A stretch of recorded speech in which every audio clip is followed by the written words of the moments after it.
The subway sped through the tunnel. I clutched my phone as the light flashed on the subway route map overhead. Kiro's voice lingered in my ears, drowning out my thumping heartbeat. When the doors swung open, I dashed back to the platform yet failed to find that familiar figure. The excitement drained from my heart in the cold breeze, leaving me nothing but emptiness. Unwilling to give up, I bit my lips as I searched around the empty platform, driving my feet forward. Sceneries that didn't belong to me passed me by as my feet moved forward. Then an announcement sounded from the speakers overhead. Subway announcement. Announcement: Joyce Snyder, please meet your parent at the staff room on the platform. The world quieted down, leaving only my racing heartbeat from all the running. My clutched fingers finally relaxed the moment I pushed open the door and saw him again. Kiro leaned on the edge of the desk with his arms crossed. He lifted his bright eyes with the smile I was most familiar with. Kiro said, "Did you think I left?" His smile was so dazzling that my vision became blurred for an instant. Even though he had been with me all along, this moment still felt so nostalgic. I nodded and soon shook my head again. Joyce Snyder said, "I believed you, so I trusted that you wouldn't leave." Kiro remained silent as his eyes were transfixed on me. I drew closer to take a better look at him. I felt a twinge in my heart when I saw his empty ears. My words stopped at the tip of my tongue when those eyes which refused to say more in the sunset at Wish Hotel surfaced in my mind. Kiro said, "I knew that's what you'd think, so here I am." His words left me stunned. My gaze drifted past his ears, then anticipation surged in my heart. Did Kiro's ears? Kiro said, "Joyce, I can hear what you're saying." Kiro pointed to his ear. With another means. "I've had a lot of practice, so it doesn't matter how fast you speak." He spoke casually with a charming smile like he was just talking about some trivial matter. My heart sank as I remembered the lip-reading books next to his hospital bed. "Joyce, curious, have you been listening to me in this way for a long time?" Kiro's earnest gaze was like a feather, stirring up a wave in my heart. He answered, "I heard it when you told me not to work hard alone. You said you would be with me." 7 arrived much quicker than I expected. Kiro and I sat at the back of the car. 7 would peek at the rearview mirror as he rambled on about his worries and plans. Kiro smiled at the rearview mirror next to me. 7 had no idea that Kiro couldn't hear his ramble. This moment felt almost like how it used to be. Before everything happened. The winter sun pierced through the clouds onto Kiro, making everything seem so peaceful. Until Kiro withdrew his smile and took a deep breath as if he had made a decision.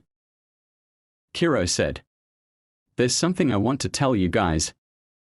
I can't hear anymore." His soft voice revealed no emotions. I felt a thump in my heart. My lips parted but no words came out.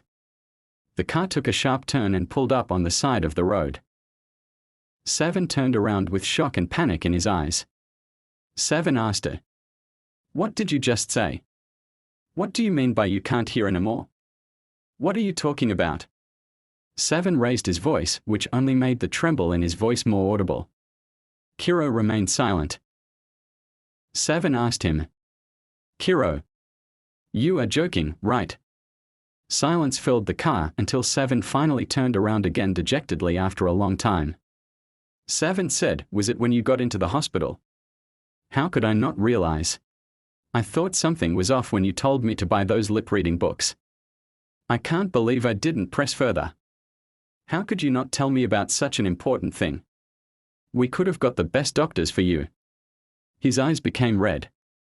His voice became like a murmur, like he was blaming himself. I turned my gaze to Kiro, who seemed sullener as he stared at 7. But then he soon looked up again and smiled. Kiro said, 7, it's been such a long time since we last saw each other. Take a look at me." He then put on his hearing aid and patted 7's shoulder. "Look, I'm fine. I'm now well acquainted with my new friend." After a while, 7 sniffed and finally turned to look at Kiro. 7 said, "Kiro, do you know how worried I was? You vanished just like that."